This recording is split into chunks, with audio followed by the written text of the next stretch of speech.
بسم اللہ الرحمن الرحیم۔ تمام ناظرین اور سامعین کو حسنین خان کا خلوص بھرا سلام۔ میں ہوں حسنین خان اور آپ دیکھ رہے ہیں 14 ستارے یوٹیوب چینل۔ معزز دوستو، حضرت ابوذر غفاری رضی اللہ تعالیٰ عنہ مشہور صحابی ہیں جو بعد میں بڑے زاہدوں اور بڑے علماء میں ہوئے۔ حضرت علی علیہ السلام کا ارشاد ہے کہ ابوذر ایک ایسے علم کو حاصل کیے ہوئے ہیں جس سے لوگ عاجز ہیں، مگر انہوں نے اس کو محفوظ کر رکھا ہے۔ جب ان کو حضور اقدس صلی اللہ علیہ وآلہ وسلم کے نبوت کی پہلی خبر پہنچی تو انہوں نے اپنے بھائی کو حالات اور تحقیق کے واسطے بھیجا کہ جو شخص یہ دعویٰ کرتا ہے کہ میرے پاس وحی آتی ہے اور آسمان کی خبریں آتی ہیں، اس کے حالات معلوم کریں اور اس کے کلام کو غور سے سنیں۔ وہ مکہ مکرمہ آئے اور حالات معلوم کرنے کے بعد اپنے بھائی سے جا کر کہا کہ میں نے ان کو اچھی عادتوں، عمدہ اخلاق کا حکم کرتے دیکھا ہے اور ایک ایسا کلام سنا ہے جو نہ شعر ہے نہ کہانوں کا کلام۔ حضرت ابوذر رضی اللہ تعالیٰ عنہ کی اس مجمل بات سے تشفی نہ ہوئی تو خود سامان سفر باندھا اور مکہ پہنچے اور سیدھے مسجد حرام میں گئے۔ حضور اکرم صلی اللہ علیہ وآلہ وسلم کو پہچانتے نہیں تھے اور کسی سے پوچھنا بھی مصلحت کے خلاف سمجھا۔ شام تک اسی حال میں رہے۔ شام کو حضرت علی شیر خدا نے دیکھا کہ ایک پردیسی مسافر ہے۔ مسافروں کی، غریبوں کی، پردیسیوں کی خبرگیری، ان کی ضرورتوں کا پورا کرنا ان حضرات کی گھٹی میں پڑا ہوا تھا، اس لیے ان کو اپنے گھر لے آئے، میزبانی فرمائی، لیکن اس کے پوچھنے کی کچھ ضرورت نہ سمجھی کہ کون ہو اور کہاں سے آئے ہو۔ مسافر نے بھی کچھ ظاہر نہ کیا۔ صبح کو پھر مسجد آ گئے اور دن بھر اسی حال میں گزرا کہ خود پتہ نہ چلا اور دریافت کسی سے کیا نہیں۔ غالباً اس کی وجہ یہ ہوگی کہ حضور اکرم صلی اللہ علیہ وآلہ وسلم کے ساتھ دشمنی کے قصے بہت مشہور تھے۔ آپ کو اور آپ کے ملنے والوں کو ہر طرح کی تکلیفیں دی جاتی تھیں۔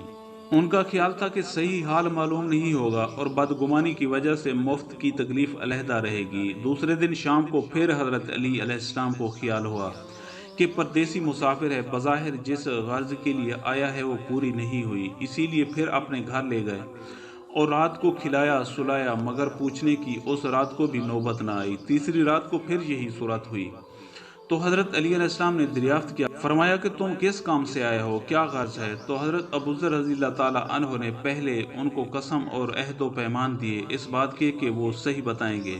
اس کے بعد اپنی غرض بتلائی۔ حضرت علی علیہ السلام نے فرمایا کہ بے شک وہ اللہ کے رسول ہیں اور صبح کو جب میں جاؤں تو تم میرے ساتھ چلنا، میں وہاں تک تمہیں پہنچا دوں گا، لیکن مخالفت کا زور ہے، اس لیے راستہ میں اگر مجھے کوئی شخص ایسا ملا جس سے میرے ساتھ چلنے کی وجہ سے تم پر کوئی اندیشہ ہو تو میں اپنا جوتا درست کرنے لگوں گا، تم سیدھے چلتے رہنا، میرے ساتھ ٹھہرنا نہیں، جس کی وجہ سے تمہارا میرا ساتھ ہونا معلوم نہ ہو۔ چنانچہ صبح کو حضرت علی علیہ السلام کے پیچھے پیچھے حضور اکرم صلی اللہ علیہ وآلہ وسلم کی خدمت میں پہنچے۔ وہاں جا کر بات چیت ہوئی، اسی وقت مسلمان ہو۔ حضور اقدس صلی اللہ علیہ وآلہ وسلم نے ان کی تکلیف کے خیال سے فرمایا کہ اپنے اسلام کو ابھی ظاہر نہ کرنا، چپکے سے اپنی قوم میں چلے جاؤ، جب ہمارا غلبہ ہو جائے اس وقت چلے آنا۔ انہوں نے عرض کیا کہ یا رسول اللہ، اس ذات کی قسم جس کے قبضہ میں میری جان ہے کہ اس کلمہ توحید کو ان بے ایمانوں کے بیچ جلا کے پڑھوں گا۔ چنانچہ اسی وقت مسجد حرام میں تشریف لے گئے اور بلند آواز اشہد ان لا الہ الا اللہ و اشہد ان محمد رسول اللہ پڑھا۔ پھر کیا تھا کہ چاروں طرف سے لوگ اٹھے اور اس قدر مارا کہ زخمی کر دیا، مرنے کے قریب ہو گئے۔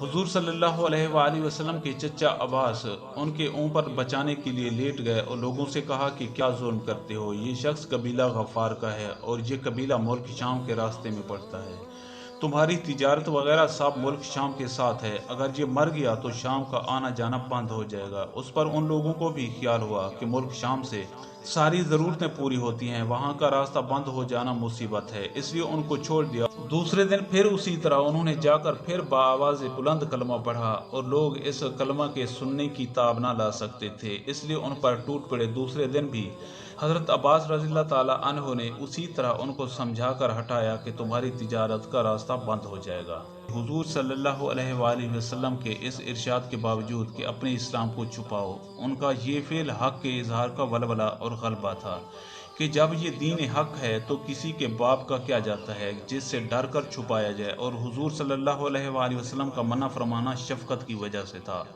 کہ ممکن ہے تکالیف کا تحمل نہ ہو، ورنہ حضور صلی اللہ علیہ وآلہ وسلم کے حکم کے خلاف صحابہ کی یہ مجال ہی نہ تھی۔ چونکہ حضور اقدس صلی اللہ علیہ وآلہ وسلم خود ہی اسلام پھیلانے میں ہر قسم کی تکلیفیں برداشت فرما رہے تھے، اس لیے حضرت ابوذر رضی اللہ تعالیٰ عنہ نے سہولت پر عمل کے بجائے حضور کے اتباع کو ترجیح دی۔ یہی ایک چیز تھی جس کی وجہ سے ہر قسم کی ترقی دینی اور دنیاوی صحابہ کرام رضی اللہ تعالیٰ عنہم اجمعین کے قدم چوم رہی تھی اور ہر میدان ان کے قبضہ میں تھا۔ جو شخص بھی ایک مرتبہ کلمہ شہادت پڑھ کر اسلام کے جھنڈے کے نیچے آتا تھا، بڑی سے بڑی قوت بھی اس کو روک نہ سکتی تھی اور نہ بڑے سے بڑا ظلم ان کو دین کی اشاعت سے ہٹا سکتا تھا۔